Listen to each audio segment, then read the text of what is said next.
Welcome back خواتین حضرات، آپ دیکھ رہے ہیں پروگرام دین و دانش، اور آج ہم گفتگو کر رہے ہیں زکوٰۃ کے مسئلے کے بارے میں، اور بالخصوص ہم اس بات پر فوکس کر رہے ہیں کہ زکوٰۃ کو اگر واحد ٹیکس کے طور پر دیکھا جائے تو کیا یہ ممکن ہے کہ زکوٰۃ کا اگر پورا نظام صحیح طریقے سے لاگو ہو تو اس کے بعد کسی ٹیکس کی ضرورت نہ رہے؟ خالد صاحب، آپ چونکہ اس تصور کے قائل ہیں اور آپ سے گفتگو بھی ہوتی رہتی ہے، تو ہمارے ناظرین کو یہ بتائیے کہ اس تصور کے بنیادی خطوط کیا ہیں جو شریعت پر مبنی ہیں، جو شریعت کے بنیادی اصول ہمارے سامنے ہیں۔ ظاہر ہے کہ اس کے اطلاقات میں تو قرآن نے ہم کو پابند نہیں کیا، اور وہ اپنے دور حاضر کے لحاظ سے اس میں تبدیلی اور اجتہاد ہوتا رہے گا، تو وہ بنیادی قانون کیا ہے؟ جی دیکھیں، زکوٰۃ کے بارے میں حکم تو اگرچہ کہ قرآن میں دیا گیا ہے، لیکن اس کا جو عملی اطلاق اور نفاذ ہے وہ نبی صلی اللہ علیہ وسلم کی سنت سے ہم کو معلوم ہوتا ہے، اور اس پر غور کرنے سے، سمجھنے سے اس کو یہ معلوم ہوتا ہے کہ اس میں 3 مختلف پہلو ہیں کہ جن پر محیط ہے یہ سارا نظام۔ ان میں سے ایک تو بہت مشہور ہے کہ آپ نے اگر سال بھر کوئی رقم یا ویلیویبل سیو کیا ہے تو سال کے کسی ایک دن آپ کو اس ساری کی ویلیو طے کر کے اس پہ 2.5% منہا کرنا ہے زکوٰۃ کے طور پر۔ اس کو مال کی زکوٰۃ بھی مال کی زکوٰۃ کہتے ہیں۔ لیکن اس کے علاوہ جو 2 اور کیٹیگریز ہیں، جن میں سے ایک وہ ہے کہ جس کو عام طور پر عشر کہا جاتا ہے، یعنی آپ نے اگر کوئی فصل کلٹیویٹ کی ہے یا پھل ہیں یا اسی طرح سے کوئی اور پیداوار ہے، اس میں آپ 5% یا 10% کے حساب سے عشر یا زکوٰۃ نکالیں گے اس کی گراس ویلیو پر۔ اور اس میں جو فرق ہے 5 اور 10% کا،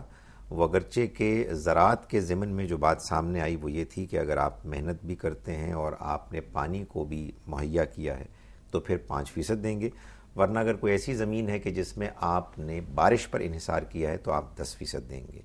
ظاہر ہے یہ بات سمجھنے والی ہے، اور سمجھنے کے نتیجے میں اجتہاد کے ذریعے سے آپ کو اس کو پھر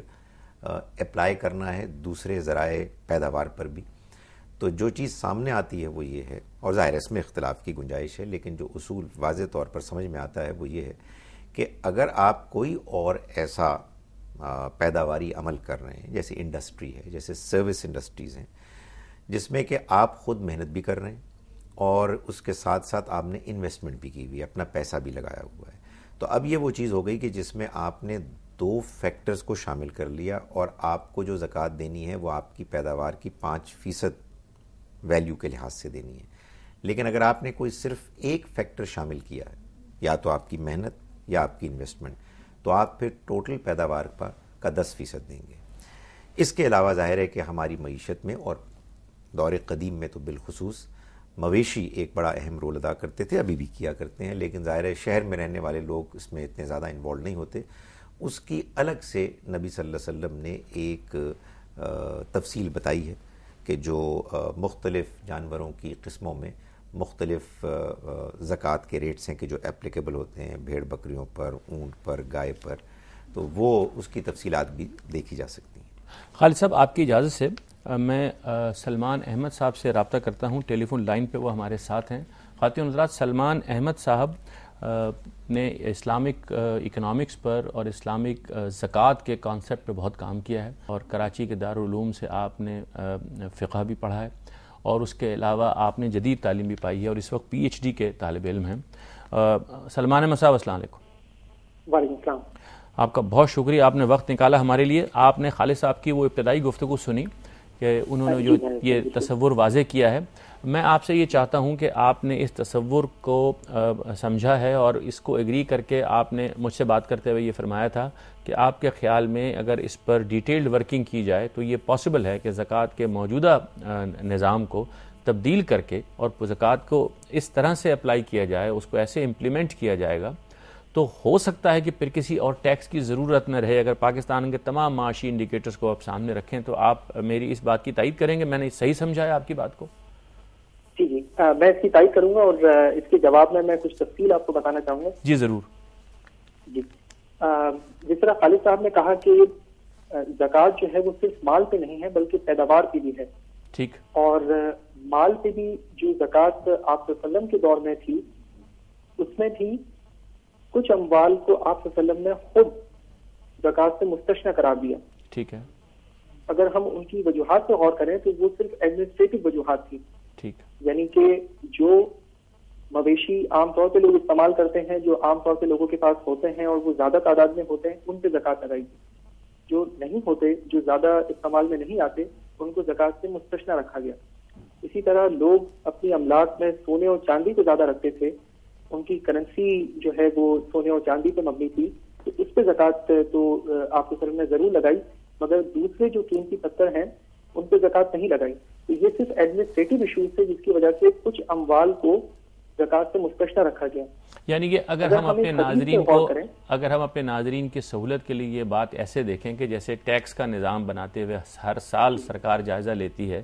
کہ کچھ چیزوں کو مستثنیٰ قرار دے دیتی ہے، ان کو ایکسیپٹ کر دیتی ہے، ان کو نکال دیتی ہے اس لسٹ میں سے جس پر ٹیکس لگایا جائے، اور کچھ چیزوں کو ایڈ کر دیتی ہے، تو یہ وقت کے لحاظ سے چیزیں طے ہوتی ہیں، یہ دائمی طور پر شریعت میں طے نہیں کی گئیں.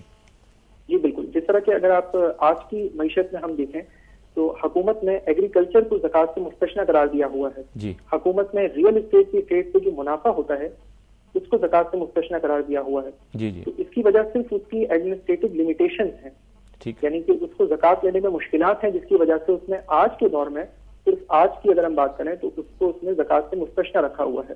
یہ کوئی دائمی قانون نہیں تھا کہ آپ صلی اللہ علیہ وسلم نے کچھ اموال پہ جو زکوٰۃ لگائی اور کچھ اموال پہ نہیں لگائی، کچھ مویشیوں پہ زکوٰۃ لگائی، کچھ مویشیوں پہ زکوٰۃ نہیں لگائی، کچھ پیداوار کی فارمز پہ زکوٰۃ لگائی اور کچھ پہ نہیں لگائی. اچھا ایک منٹ، میں ایک وضاحت چاہتا ہوں، اور میں چاہوں گا ڈاکٹر صاحب آپ بھی اس پر تبصرہ فرمائیں کہ یہ بات ہم نے اس پروگرام میں نہیں کہی، لیکن میں چاہتا ہوں آپ اس کو واضح کر دیں کہ زکوٰۃ کے بارے میں میری انڈرسٹینڈنگ یہ ہے کہ زکوٰۃ سب چیزوں پر ہے. یعنی زکوٰۃ سے مستثنیٰ اصلاً کوئی چیز نہیں، سوائے اس کے کہ یا سرکار مستثنیٰ کر دے یا رسول اللہ صلی اللہ علیہ وسلم نے جن چیزوں کو مستثنیٰ کر دیا، غالباً وہ جو نصاب سے کم سرمایہ ہے یا ذرائع پیداوار ہیں، اور اس کے علاوہ ایک ذاتی استعمال کی چیزیں. یعنی اس کے علاوہ یہ تصور اصل میں